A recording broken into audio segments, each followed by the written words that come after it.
Folks, as the credits roll, please welcome Eliezer Yaari.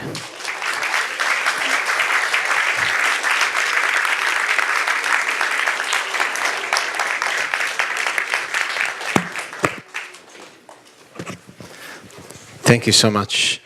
Eliezer, I'm going to let you start. Thank you very much for inviting us, Irit and myself, and my wife and Irit's husband, Avi. I just want to say that it was a privilege to me to get to know the people of Ktura, the people of Machon Arava, to get to know Tarek, who is still a very, very good friend, and we struggle together to build something between my Jewish neighborhood that is just nearby his village, trying to build our own little dream together. I wouldn't call it coexistence, but equal existence and an ability for the other community, the Arab community, to fulfill some of its dreams, mainly in the fields of education, of building the community together, of struggling with the past and looking into the future. I feel very privileged, and I want to thank the staff that work with us, Ronen and Asher, and Hila and the others who created this movie. And before I open the floor for your questions, I would like just to say that it's November 4th today, and for us Israelis, it was the beginning of a new era, the era that we live now. November 4th is the day that Prime Minister Rabin was assassinated, and it goes with me every November 4th. And we're living in a new era, and you could see what it looks like, and people still have the dream and trying to fulfill it. So, please. Thank you. Eliezer, have a seat. Let me start with a few questions that I might have. That's a tough part. You started this journey, I think we all started it somewhat more optimistic and hopeful, and it's actually great. It's amazing to see. I mean, in many ways, this film celebrates such great work that's being done. Did you finish this journey as optimistic? It means I had to. Honestly, I had to, because, when we started this adventure, it all started when I was recovering from a heart surgery, and I started to walk into the village, and I got to know the community, and I wrote a book about it called Beyond the Mountains of Darkness. And one of the characters of the book was Tarek. And then he actually introduced us to Kibbutz Keturah. And what caught our imagination and what made us decide that we want to actually continue was this idea that David so beautifully expressed. Yes, we want to actually fulfill the Declaration of Independence, and we are reestablishing or rebuilding the state of Israel.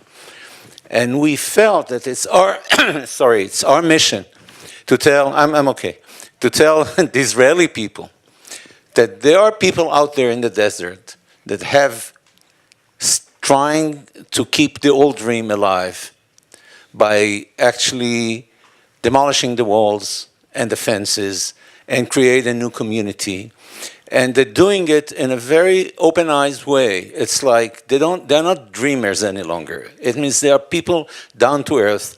So the way they run the businesses, it's a very tough way of doing it. The way they run the Arava Institute and invite people inside to their community. The fact that they are not just dealing with their immediate issues, but people like Leah, who actually every month goes to Jerusalem and continues the fight for more pluralistic Israel, more open Israel. It means they are like a core of hope for many Israelis. And this was the idea, and this is why we continued, not knowing whether there will be an Arab settlement, whether Tarek will stay there, whether I'm going to survive it or not.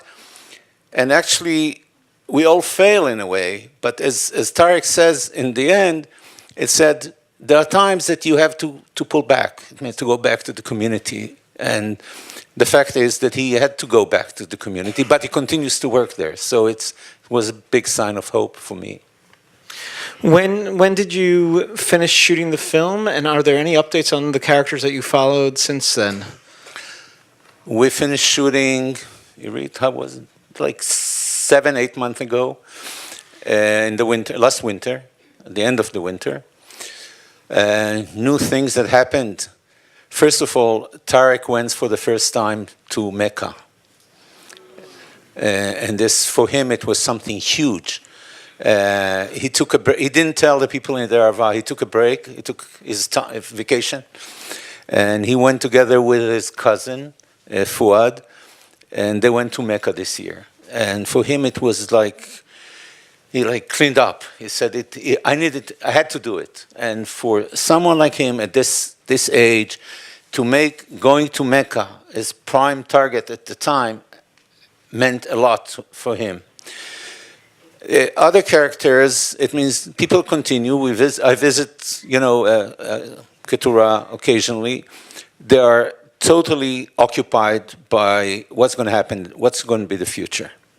The fact that the children did not come back, and there are no new Garinim who actually come and become members of the Keturah, it's like life-threatening for them. They know that if this continues, they're going to disappear. In a period of 10 to 20 years, they're going to disappear. And this new effort of building 40 new homes and bringing 40 new families, this is the new challenge. And they're very they're hopeful, but I haven't seen one new family there. And we interviewed young people there, the young generation, those who live there. Was interesting. They did not get into the film because they were so unpolitical. It was like, who are you? It's like, what do you want? It's like, oh, everything is beautiful and we have the community and the children love it. Okay, so what do you have to say to the state of Israel? Excuse me? Okay, excuse me, they were out. So these are, in terms of, what I can tell you is like, I met David the other day and they have new plans for the Arava Institute of expanding the program to the Gulf, and they have new supporters. And the Arava Institute is, it means I got to know the Arava Institute when I was the director of the New Israel Fund at the time. This is a core of change regionally, especially between Jordan and Israel, but also with the Palestinians. The Arava people now are actually part of this new plan. It's even with this administration of the peace plan, the bigger peace plan, and they're part of it. And the whole idea of electricity from nature and renewable energies and stuff, this is something that they share with the rest of the community. Fabulous work.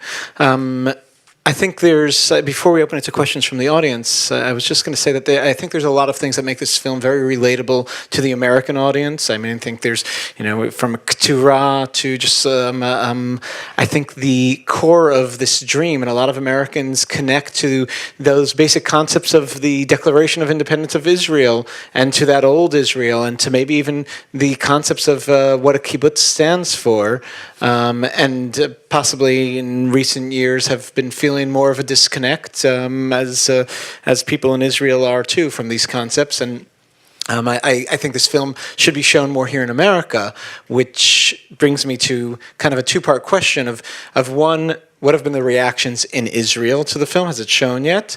Not yet, actually. It's like we finished it. The gala will be at the Jewish Film Festival in Hanukkah in Jerusalem, and right after that in Tel Aviv and in Haifa. But actually, I have a very active Facebook page, and it's all over. When we're going to see it, because we actually posted your posters there, and we haven't heard anything yet. The second part of that and comment is really the addition of Mandy Patinkin, making it more accessible to American audiences as opposed to having the narration in Hebrew or... the narration in Hebrew I make, and actually... Which I'm sure you did a much better job with. But. No. And actually it's an opportunity to thank Mandy publicly. It means he volunteered to do the narration. And those who are familiar with its politics, it's like natural for him, and it's a good friend of the Arava, and actually they introduced Irit and me to Mendy, and he invited us over here to New York. We came like for 3 days, and we recorded it, and instead of, I know what it means to record, it's like, it shouldn't take you more than half an hour, and he was so passionate, he did it again and again and again and again, and he was wonderful, and we thought that this could actually make it more, I wouldn't call it American, but it's like there's something in his voice about the way he cares, the way he actually mourns the situation by the tone of the music of his voice. It's better than the way I do it. Mandy to me is consistently saying Kaddish, I feel. It's always I think he has that as part of his requirement in every show that he starts. It was very kind, I say. I think a fabulous addition that will hopefully bring this important message to many more communities. Folks, I'd love to take your questions, comments, and thoughts, and we have a microphone that will pass around. There's a hand right there in the middle. And this is an opportunity to thank you all for coming. It's like, this is a... Thank you. Thank you. I was actually a founding member of Kibbutz Keturah. Yeah. Yes. I was carrying the flag. You were carrying the flag? Beautiful woman carrying the flag. Really? We were looking for you. Where are you? We were looking for you. I know. So who is the guy that said the bullshit stops here? Oh, I don't know. Well, you have to read. We tried to find out. There is no title to him, and his statement was so strong. You show me a clip later. I'll tell you who he All right. One of the things I want to tell you, though, is that this original Garin, we were North Americans. Not only were we pioneers to go down to the end of that country, in the middle of it's still in the middle of nowhere. We had to convince our family. I mean, we left our families here. In the 70s, our parents thought we were crazy. And we had a dream. And I was the youngest one in the Garin. We left, college scholarships sitting here in New York. We left families who were scratching their heads. But it was a time in America where women's rights were being fought for, the right to vote was being fought for. It just made sense to us. And the movement against the war. Exactly. It made sense to us. It made perfect sense. And so that was the land that Hadassah helped sponsor us to get. It was cheap. Nobody wanted it. But even then, we were very friendly to the Arabs, and we needed them to help us pick the tomatoes and plant the eggplants and milk the cows. There were like 35, 40 of us, period. So that fueled our, that kind of helped us with that spirit. I hope I made justice to you and the rest of the community. You did very well. Thank you. We have another question up there.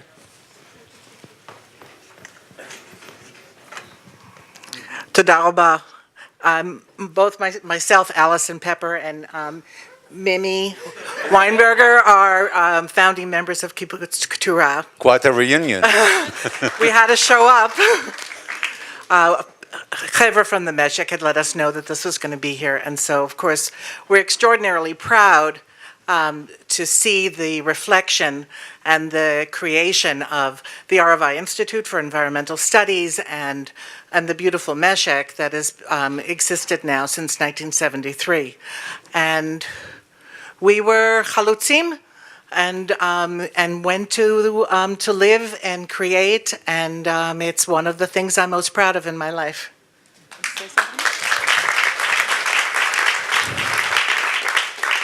I would like just one remark is that we didn't produce this documentary actually as a tribute to Keturah. With all due respect, it means the idea is to show those who lost hope that there are people who still have hope.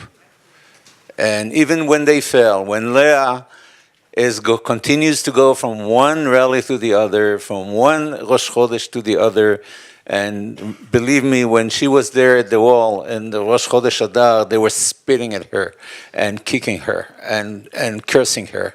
And when she finally came out, and I interviewed her, she said, I'm very hopeful. I said, what? I said, maybe I changed the opinion of one person today. That's fine. And in a way, it's linked to what Tarek said at the end, saying about the importance of grassroots people. It means how important grassroots organizations are, and change is going to come from grassroots. And this is what I believe in. And this is why we created it.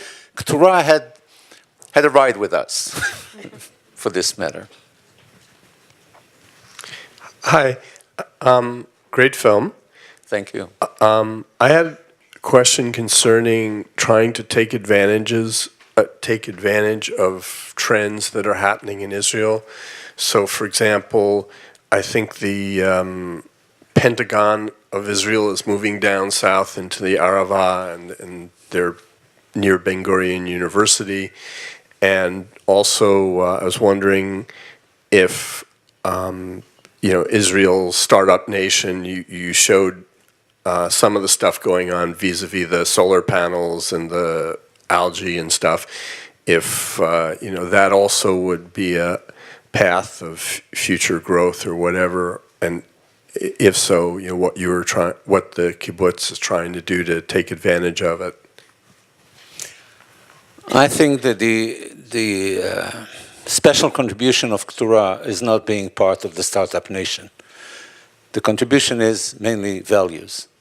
The fact, if you have only 6 people that are observant, and the entire community decides to observe Shabbat and Kashrut, and the way that they are politically struggling against everybody about their opinion about the Arabs, the way that they integrate them into their community, the way they open their community to people from Gaza and from Nablus and from Amman, and the way, and we saw what happens to them along this year, that the whole attitude has changed. This incredible woman from Amman, who actually, Yusra, who talked about it. I mean, this is the startup, if I may. There are enough young Israelis who do startups everywhere. Keturah is a different startup. And this is what connected me as someone who is approaching his 70. And actually I was in the Air Force, I was in the media, I was the head of the New Israel Fund. I'm still looking for these cells or cores of change, and Keturah is an unbelievable example for that.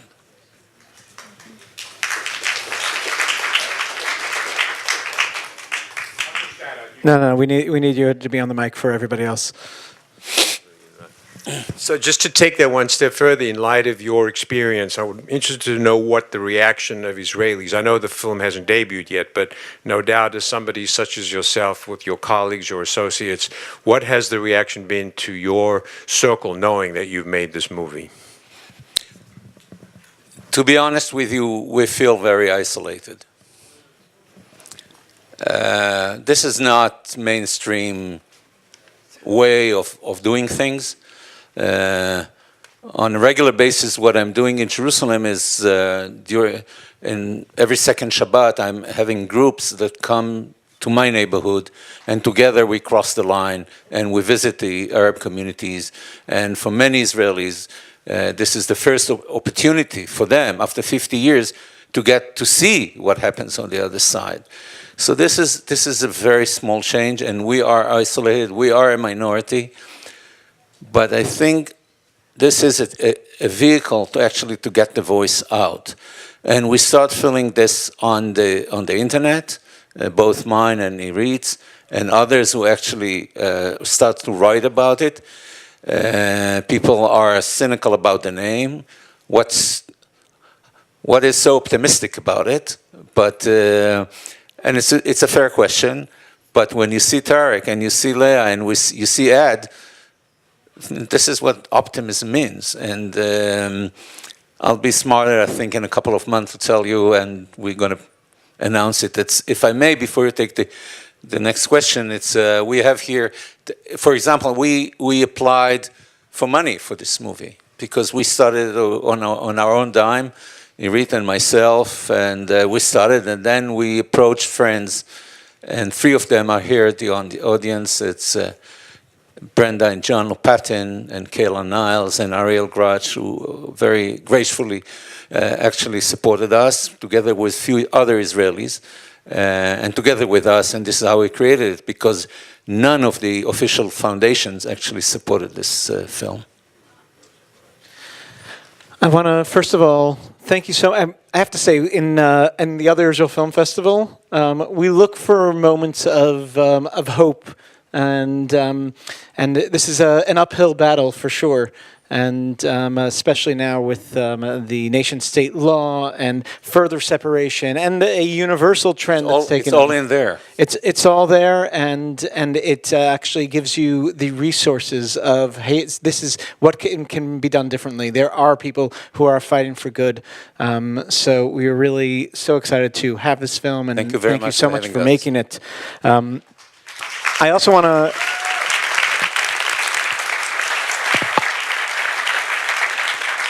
I want to give another big thank you to our partners who are doing this work and are part of this work. Young Judea, who continues to be a light here in the United States and Israel, and the Arava Institute that continues to be active, Hashomer Tzair, the Interagency Task Force, which works with Arabs in Israel and the Jewish community, and of course the New Israel Fund, who is a fabulous partner on this entire festival. The next event is a panel at 4 p.m. here that is on the nation-state law and includes some fantastic names such as Peter Beinart, Shlomi Eldar, Rana Abu Frecha, who's a fabulous young filmmaker, Tabet Abu Ras from the Abraham Fund, and it's going to be moderated by NIF's Rabbi Ayelet Cohen. It is a perfect follow-up to this film. Please join us. You can get tickets right upstairs, and join us for more events throughout the week. And we look forward to seeing you. Thank you very much.